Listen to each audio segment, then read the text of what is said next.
Last ఎపిసోడ్‌లో చూసారంటే heroine వాళ్ళు ఆ యువాన్ని పిలుచుకొని వెళ్ళి, ఆ యోషిని బెదిరించి వాళ్ళ దగ్గర నుండి మీట్‌ని, ధాన్యాల్ని తీసుకొని వస్తారు కదా!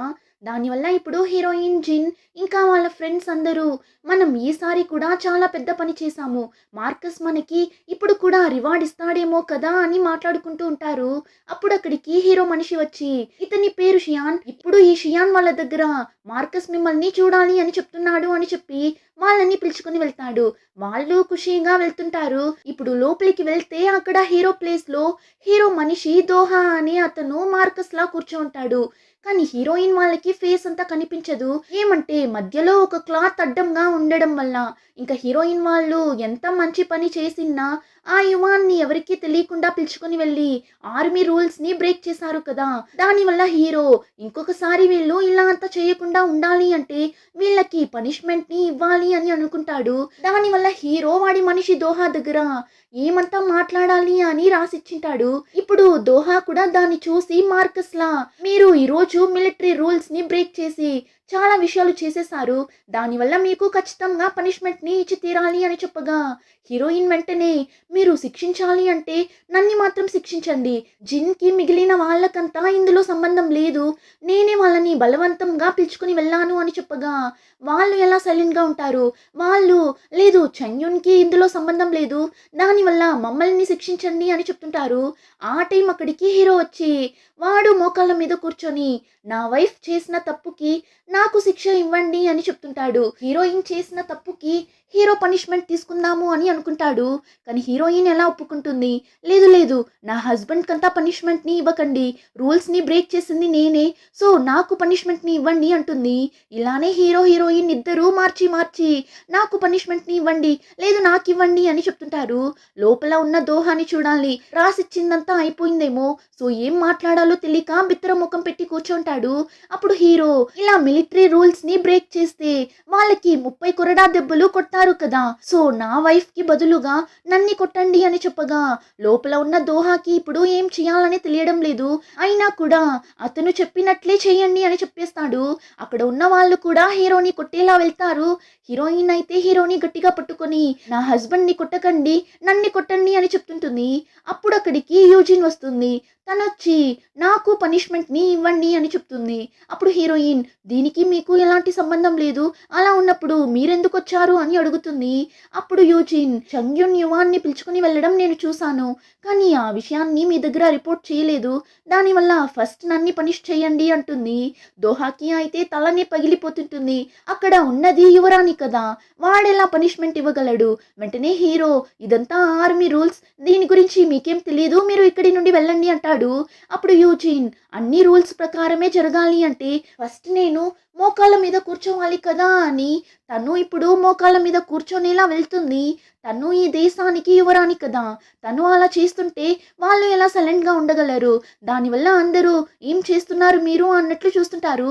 ఆ టైం అక్కడికి కరెక్ట్‌గా సాంగ్ వచ్చి యూజిన్‌ని స్టాప్ చేసి ఎంత చంగ్యున్ చేసింది తప్పైనా తను అలా చేయడం వల్లనే యూషి ఏం ప్లాన్ చేస్తున్నాడు అని మనం కనిపెట్టగలిగాము అంటాడు. హీరో వాళ్ళు అక్కడికి వెళ్ళినప్పుడు ఆ యోషి ప్లాన్ని కనిపెట్టినట్లున్నారు. కానీ అదేమని తెలియడం లేదు. ఇంకా ఇప్పుడు సాంగ్ దానివల్ల వీళ్ళని క్షమించి వదిలేద్దామని చెప్తాడు. వెంటనే మార్కస్ లా కూర్చోన్న దోహా కూడా సాంగ్ చెప్పడం వల్ల ఈ ఒక్కసారి వీళ్ళందరినీ క్షమిస్తున్నా అందరూ ఇక్కడి నుండి వెళ్ళండి అన్నట్లు చెప్పగా అందరూ అక్కడి నుండి వెళ్ళిపోతారు. ఈ ప్రాబ్లం కూడా సాల్వ్ అయిపోతుంది.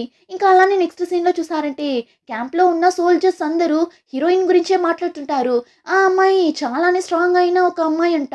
అంతేకాదు 2 గంపల్లో ఫుల్‌గా రాళ్ళని ఫిల్ చేసి ఆ అమ్మాయి ఒక్కటే ఎత్తుకుని వెళ్తుందంట అన్నట్లు మాట్లాడుతుంటారు.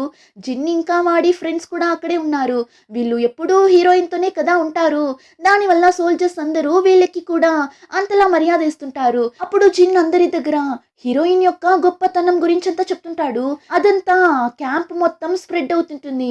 జిన్ ఇక్కడ ఒక్క విషయం చెప్తే అది అలానే స్ప్రెడ్ అయ్యి 10 రకాలుగా వెళ్ళి చేరుతుంటుంది. జిన్ వచ్చి చంగ్యున్ 10 మంది వచ్చినా ఈజీగా కొట్టేస్తుంది. ఆ రోజు కూడా ఒక చెక్క తలుపుని కాళ్ళతోనే తన్ని తెరిచింది అని చెప్తాడు. కానీ అది ఒకరి దగ్గర నుండి ఇంకొకరి దగ్గర చెప్పే కొద్దీ అది ఎలా మారుతుంది అంటే ఆ చంగ్యుననే అమ్మాయి 100 మందిని కూడా ఈజీగా కొట్టేస్తుందంట. అంతేకాకుండా ఒకరోజు సిటీ గేట్లో ఉన్న ఇనుము తలుపుని కూడా కాళ్ళతోనే తన్ని తెరిచిందంట అన్నట్లు మాట్లాడుతుంటారు. అలానే ఆ అమ్మాయి వాళ్ళ హస్బెండ్ చాలానే అదృష్టవంతుడు. కానీ ఏమి వాడికి చాలానే దెబ్బలు తగిలినట్లుంది. చనిపోయే సిచ్యువేషన్‌లో ఉన్నాడు. దానివల్ల అతనికంటూ సెపరేట్‌గా ఒక టెంట్‌ని ఇచ్చేశారు అన్నట్లు వాళ్ళ ఇష్టానికి మాట్లాడుతుంటారు. అదంతా ఇప్పుడు యూజిన్ కూడా విని నవ్వుతుంటుంది. ఏమంతా మాట్లాడుకుంటున్నారు వీళ్ళు అని. ఇంకా నెక్స్ట్ సీన్‌లో హీరోయిన్ కుక్ చేస్తున్నప్పుడు యూజిన్ వచ్చి నువ్వు 100 మందిని కూడా ఈజీగా కొట్టగలవంట కదా! అంతేకాదు సిటీ గేట్ తలుపుని కూడా కాళ్ళతోనే తన్ని తెరిచావంట కదా అని అడగ్గా హీరోయిన్ నవ్వుతూ అలా మాత్రం నేను తెరిచింటే నా కాళ్ళే విరిగిపోయింటుంది. వాళ్ళు మాట్లాడుకునేదంతా మీరు నమ్మకండి అని చెప్తుంటుంది. అప్పుడు యూజిన్ పొద్దున మార్కస్ నీకు నీ హస్బెండ్‌కి పనిష్మెంట్‌ని ఇవ్వాలి అని చెప్పాడు కదా! దానివల్ల నీకు అతని మీద ఏం కోపం లేదా అని అడుగుతుంది. అప్పుడు హీరోయిన్ అదంతా ఏం కోపం లేదు. సాధారణమైన గవర్నమెంట్ ఆఫీస్‌లోనే అన్ని రూల్స్ ఉంది. అలా ఉన్నప్పుడు ఇంత పెద్ద ఆర్మీలో ఎన్ని రూల్స్ ఉంటుంది. సో రూల్స్‌ని బ్రేక్ చేసింది నా తప్పే కదా! సోల్జర్స్ మాత్రం అక్కడికి కరెక్ట్ అయిన టైంలో రాకుండా ఉండింటే నేను ప్రాణాలతో ఉండింటానా అనే తెలియడం లేదు. సో నా మీదనే కదా తప్పు. దానివల్ల నాకు మార్కస్ మీద ఎలాంటి కోపం లేదు అంటుంది. ఇంకా ఆ రోజు నైట్ హీరోకి ఫుడ్ ఇంకా మందుని తీసుకొని వెళ్ళి ఇస్తుంది. అప్పుడు హీరో నువ్వు తిన్నావా అని అడుగుతాడు. హీరోయిన్ కూడా నాకు కుక్ చేసేటప్పుడే ఆకలిగా ఉన్నింది. దానివల్ల నేను అప్పుడే తినేసాను. మీరు తినండి అని చెప్పగా వాడు తింటుంటాడు. ఇప్పుడు హీరో కూడా మార్కస్ నీకు పనిష్మెంట్ ఇవ్వాలి అని అనుకున్నాడు కదా! సో నువ్వు అతని మీద కోపంగా ఉన్నావా అని అడిగినప్పుడు అదంతా ఏం లేదు. నా మీదనే కదా తప్పు. ఆర్మీ రూల్స్‌ని బ్రేక్ చేశాను. నేను ఆ యూషి మనుషుల దగ్గర నుండి తప్పించుకొని ప్రాణాలతో తిరిగి వచ్చిందే పెద్ద విషయం. దానివల్ల నాకు అతని మీద ఎలాంటి కోపం లేదు అని చెప్పగా హీరో వచ్చి నువ్వు ముందులా అంతా అస్సలు లేవు. చాలానే మారిపోయావు. మీ ఊర్లో ఉన్నప్పుడు నీ మీద తప్పు ఉన్నా కూడా ఒప్పుకునేదానివి కాదు అని చెప్పినప్పుడు నేనేమిప్పుడు మా ఊర్లో చూసిన ఆ చిన్న అమ్మాయిని కాదు. ఇన్ని విషయాలు చూసిన తరువాత నేను కాస్త మెచ్యూర్‌గా అయ్యాను. అంతేకాదు ఆ యువాన్ని నేను నాకు కోపం తగ్గేంత వరకు కొట్టాలి. దానికి ఈ రూల్స్ అన్నింటినీ నేను ఫాలో అవుతూ ఇక్కడ ఉండాలి అంటుంది. అప్పుడు హీరో నవ్వుతూ నువ్వు ఏం అడిగినా సరే నేను అది నీకోసం ఇస్తాను అని చెప్తుంటాడు. అప్పుడే సాంగ్ హీరోని చూడాలి అని వస్తాడు. కానీ లోపల హీరో హీరోయిన్ మాట్లాడుకోవడం విని బయటనే వెయిట్ చేస్తాడు.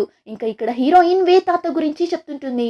నేను క్వారీలో ఉన్నప్పుడు ఒక తాతని మీట్ అయ్యాను. అతను చాలానే మంచోడు. నా ప్రాణాలని కాపాడాలి అని చెప్పి నా దగ్గర చీటీ అంతా మార్చుకున్నాడు అంటుంది. వెంటనే హీరో అయితే అతనికి ఒక ప్రమోషన్ని ఇచ్చేద్దాం అన్నట్లు చెప్పగా హీరోయిన్ నవ్వుతూ మీరే సాధారణమైన సోల్జర్గా ఉన్నారు. మీరెలా అతనికి ప్రమోషన్ని ఇవ్వగలరు అని అడుగుతుంటుంది. హీరో వాడొక మార్కస్ అన్న ఒక జ్ఞాపకంలోనే మాట్లాడేశాడేమో. దానివల్ల ఇప్పుడు అంటే ఫ్యూచర్‌లో ఎలా ఉన్నా నేను ఒక పెద్ద పోస్టింగ్‌కి వెళ్తాను కదా! అప్పుడు ప్రమోషన్ ఇద్దామని చెప్పాను అని చెప్పి ఒకవేళ ఫ్యూచర్‌లో నేను ఆర్మీ జనరల్‌గానో లేదంటే ఆ మార్కస్‌లానో అయ్యాను అంటే నీకు ఓకేనేనా అని అడుగుతాడు. హీరోయిన్ కూడా మీరు అలా అయ్యారు అంటే నాకు హ్యాపీనే. ఎవరైనా మార్కస్‌లా అవుతాను అంటే వద్దు అని చెప్తారా అంటుంది. ఎక్కడ వీడే మార్కస్ అని తెలిస్తే హీరోయిన్‌కి నచ్చకుండా పోతుందేమో అని ఇలా అడుగుతుంటాడు.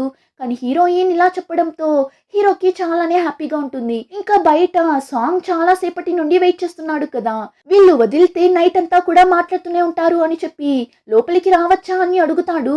హీరో కూడా లోపలికి రా అని చెప్పగా వెంటనే హీరోయిన్ ఏం చేస్తున్నారు మీరు? అతను ఈ ఆర్మీ యొక్క కౌన్సిలర్. అంతేకాకుండా మీరు పనిచేసిన బుక్ షాప్ యొక్క ఓనర్. అతన్ని ఇలా మర్యాద లేకుండా పిలుస్తున్నారు అని అడగ్గా హీరో అది ఆర్మీలో కొన్ని ఫార్మాలిటీస్ ఇలానే ఉంటుంది. అదంతా నువ్వు పట్టించుకోకు అని చెప్పగా అవునా సరే మీరు మాట్లాడండి నేను వెళ్తాను అని హీరోయిన్ అక్కడి నుండి వెళ్ళిపోతుంది. ఇప్పుడు సాంగ్ హీరో దగ్గర ఇన్ని రోజులుగా యువాన్ మన దగ్గర ఉండడం వల్ల ఆ యోషి అటాక్ చేయకుండా ఉన్నాడు. కానీ ఈ రోజు యువాన్ ఉన్నప్పుడే అటాక్ చేశాడు కదా! దానివల్ల ఇంక తరువాత యువాన్ ని హాస్టేజ్ గా పెట్టుకోవడంలో ఎలాంటి యూస్ లేదు అని సాంగ్ చెప్తాడు. హీరోకి కూడా అలానే అనిపిస్తుంది. దానివల్ల హీరో త్వరలోనే ఆ యోషి మనల్ని అటాక్ చేయడానికి వస్తాడు. దానివల్ల మనం కూడా రెడీగా ఉండాలి అని చెప్తుంటాడు. ఆ టైంలోనే ఆ యోషిని చూపిస్తారు. వాడి తమ్ముడి దగ్గరనే మాట్లాడుతుంటాడు. అప్పుడు ఆ యోషి తమ్ముడు యువానే చెప్పేశాడు కదా నా గురించి ఆలోచించకండి అటాక్ చేయండి అని. మరెందుకు ఇంకా మీరు వెయిట్ చేస్తున్నారు? మనం అటాక్ చేద్దామని చెప్తుంటాడు. కానీ యోషి ఎంత యువాన్ అలా చెప్పినా యువాన్ మన రాజైన చంక్షిన్ యొక్క కొడుకు. అలా ఉన్నప్పుడు మనం అంత ఈజీగా వెళ్ళి అటాక్ చేయలేము. ఈరోజు జరిగిన గొడవలో యువాన్కి ఏమైనా అయింటే మనం చంక్షిన్ దగ్గర ఏం సమాధానం చెప్పిండగలం అని చెప్పినప్పుడు ఆ యువాన్ తమ్ముడు, అందుకని ఎన్ని రోజులు ఇలానే ఉండగలం, ఏదో ఒక డెసిషన్ తీసుకోవాలి కదా, ఎందుకు ఇంతలా ఆలోచిస్తున్నారు, ఏదో ఒక నిర్ణయం తీసుకోండి అంటాడు. ఇప్పుడు ఆ యూషి కూడా కాసేపు ఆలోచించి, సరే ఓకే, త్వరలోనే వాళ్ళని అటాక్ చేద్దాం, మనం వీలైనంత వరకు యువాన్ని కాపాడటానికి చూద్దాం, ఒకవేళ యువాన్ని కాపాడలేకపోయాము అంటే ఆ మార్కస్ తలని నరికి తీసుకుని వెళ్ళి మన రాజైన చంక్షిన్ ముందు పెడదాము అన్నట్లు చెప్తుంటాడు. ఇంకా ఇక్కడ అలానే కట్ చేసి హీరోయిన్ ని చూపిస్తారు. హీరోయిన్ దగ్గర జిన్ గ్యాంగ్ లో ఉన్న ఒకడు వచ్చి మాట్లాడుతుంటాడు. వీడి పేరు మండి. ఇప్పుడు వాడి దగ్గర ఉన్న మొత్తం డబ్బుల్ని హీరోయిన్ దగ్గర ఇచ్చి, ఇంకా కొన్ని రోజుల్లో యుద్ధం జరగబోతుంది అని అందరూ చెప్తున్నారు, ఒకవేళ ఆ యుద్ధంలో నేను చనిపోయాను అంటే ఈ డబ్బుల్ని నా చెల్లి దగ్గర ఇచ్చేసే అక్క అని చెప్పేసి ఇస్తుంటాడు. ఆ మాట విని హీరోయిన్ వాడి తల మీదనే ఒక్కటిచ్చి, యుద్ధానికి వెళ్ళక ముందే ఎందుకురా ఇలా అంతా మాట్లాడుతున్నావు, అయినా నీకు మన ఫ్రెండ్స్ ఎవరికి ఏం జరగకుండా చూసుకోవాల్సిన బాధ్యత నాది, ఇక్కడి నుండి మీ అందరినీ సేఫ్గా మన ఊరికి పిలుచుకుని వెళ్తాను, సో ఊరికే ఈ డబ్బుల్ని నువ్వే పెట్టుకో, నువ్వే వచ్చి నీ చెల్లి దగ్గర ఇవ్వు అని చెప్తుంటుంది. ఇంకా అలానే యుద్ధం జరిగే రోజు చూపిస్తారు. సోల్జర్స్ అందరూ క్యాంప్ లో నుండి యుద్ధానికి వెళ్తుంటారు. అప్పుడు యూజిన్ సాంగ్ ని చూడటానికి వస్తుంది. ఇప్పుడు సాంగ్ దగ్గర యుద్ధం చేయడానికి అన్ని అరేంజ్మెంట్స్ ని చేసుకున్నారా అని అడగ్గా వాడు, చేసుకున్నాం, నేను యుద్ధం జరిగే ప్లేస్ కి వెళ్తున్నా అని చెప్పి అక్కడి నుండి వెళ్తుంటాడు. అలా వెళ్ళినోడు మళ్ళీ యూజిన్ దగ్గరకు తిరిగి వచ్చి యూజిన్ దగ్గర ఒక బుక్ ని ఇస్తుంటాడు. ఏమంటే యూజిన్ ఇంతకు ముందు సాంగ్ యొక్క అకాడమీలో చదువుతున్నప్పుడు ఈ బుక్ ని కావాలి అని అడిగింటుంది. ఆ బుక్ నే ఇప్పుడు ఇస్తుంటాడు.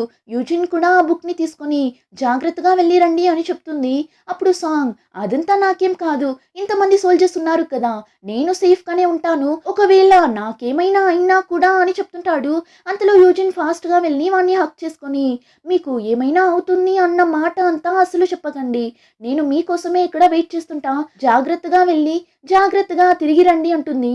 సాంగ్కి అయితే ఒక పక్క చాలానే హ్యాపీగా ఉంటుంది, అలానే షైగా కూడా ఉంటుంది. వాడు ఇప్పుడు యూజిన్ని హక్ చేసుకొని, నేను ఖచ్చితంగా సేఫ్గా తిరిగి వస్తాను అని చెప్పి అక్కడి నుండి వెళ్తుంటాడు. ఇంకా అలానే హీరోని చూపిస్తారు. వాడు యుద్ధానికి రెడీ అవుతుంటాడు. అప్పుడు హీరోయిన్ హీరో కోసం మందుని తీసుకుని వచ్చి, మీకు ఇంకా గాయం కంప్లీట్గా అవ్వలేదు, మీరు కత్తిని ఎత్తుకోగలరా అని కూడా తెలియడం లేదు, మీకు బదులుగా నేను యుద్ధానికి వెళ్తాను అన్నట్లు చెప్పగా, ఆట్లాడకు చంయూన్, అయినా నాకేం కాదు, నువ్వు భయపడకు, నేను సేఫ్గా తిరిగి వచ్చేస్తాను అని చెప్పి హీరోయిన్ని కిస్ చేస్తాడు. ఆ తరువాత హీరోయిన్, సరే ఈ మందుని తాగండి ఆరిపోతుంది అని చెప్పి ఇస్తుంది. హీరో కూడా తీసి తాగుతుంటాడు. అప్పుడు హీరోయిన్, మీరు ఏ యూనిట్ లో ఉన్నారు, ఏ జనరల్ కింద ఉన్నారు అని అడుగుతుంది. వాడు, నేను 3rd యూనిట్ లో ఉన్నా అని చెప్పి, అదంతా ఎందుకు నీకు అని అడుగుతాడు. హీరోయిన్ కూడా, ఊరికేనే అడిగాను, ఒకవేళ నాకు ఏమైనా అయితే నా చెల్లిని జాగ్రత్తగా చూసుకోండి అంటుంది. హీరోకి ఏం అర్థం కావడం లేదు, ఎందుకు ఇలా అంతా మాట్లాడుతున్నావు అని అడుగుతుంటాడు. ఆ టైం హీరోకి ఒకలా కళ్ళు తిరగడం స్టార్ట్ అవుతుంది. ఏమని చూస్తే హీరో యుద్ధానికి వెళ్ళకూడదు అని హీరో తాగిన మందులో స్లీపింగ్ పిల్స్ ని మిక్స్ చేసినట్లుంది. సో వాడు అలానే హీరోయిన్ మీద పడిపోతాడు. హీరోనే మార్కస్ అని తెలియక హీరోయిన్ ఇలా అంతా చేస్తుంటుంది. హీరోకి ఏం అవ్వకూడదు అనే హీరోయిన్ ఇలా అంతా చేస్తుంటుంది. ఇంకా హీరో డ్రెస్ ని వేసుకొని ఎవరికీ తెలియకుండా హీరోని ఎత్తుకుని వెళ్ళి తన టెంట్ లో పనుకోబెట్టి, జూహీ దగ్గర మీ బావని జాగ్రత్తగా చూసుకో అని చెప్పి హీరోయిన్ అక్కడి నుండి యుద్ధానికి వెళ్తుంటుంది. వెళ్ళి అక్కడున్న సోల్జర్స్ తో కలిసిపోతుంది. కానీ జిన్ గ్యాంగ్ హీరోయిన్ ని చూసి కనిపెట్టేస్తారు. సో హీరోయిన్ దగ్గరకు వెళ్ళి, నువ్వు ఎందుకు ఇక్కడికి వచ్చావు అని అడుగుతుంటారు. తను, నా హస్బెండ్కి ఏమైనా అయిపోతుందేమో అని భయంగా ఉంది, అంతేకాకుండా ఆల్రెడీ అతనికి దెబ్బ తగిలిండాది, దానివల్ల అతనికి నిద్ర వచ్చేలా ఒక మందుని ఇచ్చి అతనికి బదులుగా నేను వచ్చాను అంటుంది. ఆ మాట విని జిన్ టెన్షన్ అయిపోతాడు. నీ ప్రాణం కన్నా నీకు అతని ప్రాణాలు అంత ముఖ్యమా ఏంటి అని అరుస్తుంటాడు. ఇలా వీళ్ళు మాట్లాడుకోవడం చూసి అక్కడ ఉన్న ఒక సోల్జర్ వచ్చి, మీరు ఏ యూనిట్ అని అడుగుతాడు. హీరో ఆల్రెడీ చెప్పింటాడు కదా 3rd యూనిట్ అని. సో హీరోయిన్ కూడా అదే చెప్తుంది. కానీ అతను అలాంటి ఒక యూనిటే లేదు కదా అని చెప్తుంటాడు. ఆ టైం అక్కడికి హీరో మనిషి షియాన్ వస్తాడు. వాడిప్పుడు హీరోయిన్ అక్కడ ఉండడం చూసి షాక్ అవుతాడు. వెంటనే దూరంగా పిలుచుకుని వెళ్ళి, మీరెందుకు ఇక్కడ వచ్చారు అని అడుగుతాడు. హీరోయిన్ కూడా, నా హస్బెండ్కి దెబ్బ తగిలిండాది కదా, అందుకే అతనికి బదులుగా నేనొచ్చాను, అతను మీకు ఫ్రెండే కదా, సో దయచేసి మీరు ఈ విషయం గురించి ఎవరికి చెప్పకండి అంటుంది. ఆ మాట విని వాడు ఇంకా షాక్ అయ్యి, ఫస్ట్ అతను ఎక్కడ ఉన్నాడు, అతను ఎలా దీనికి ఒప్పుకున్నాడు అని అడగ్గా అదంతా అతను ఏం ఒప్పుకోలేదు.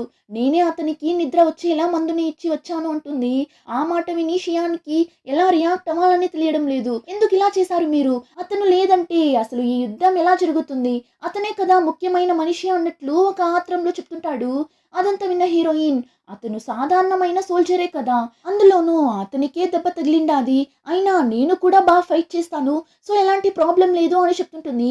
నిజం ఏమని తెలియక హీరోయిన్ ఇలా అంతా మాట్లాడుతుంటుంది. షియాన్ అయితే అంతలా టెన్షన్ అవుతుంటాడు. మార్కస్ లేకపోతే ఎలా?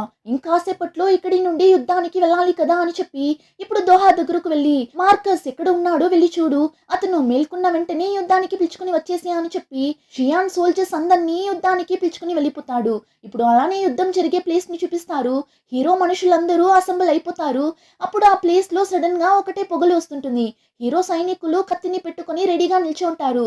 ఆ యూషి సైనికులు కూడా కత్తిని పట్టుకొని ఫైట్ చేయడానికి వస్తారు అని చూస్తే వాళ్ళు దూరంలో నుండి హీరో సైన్యం మీద బాంబ్ ని వేస్తుంటారు. హీరో సైన్యం వచ్చి యూషి వాళ్ళు ఇలా చేస్తారు అని ఎక్స్పెక్ట్ చేసిండరు. సో ఇప్పుడు సడన్ గా ఇలా వాళ్ళ మీద బాంబ్స్ ని వేయడం వల్ల చాలా మంది చనిపోతారు.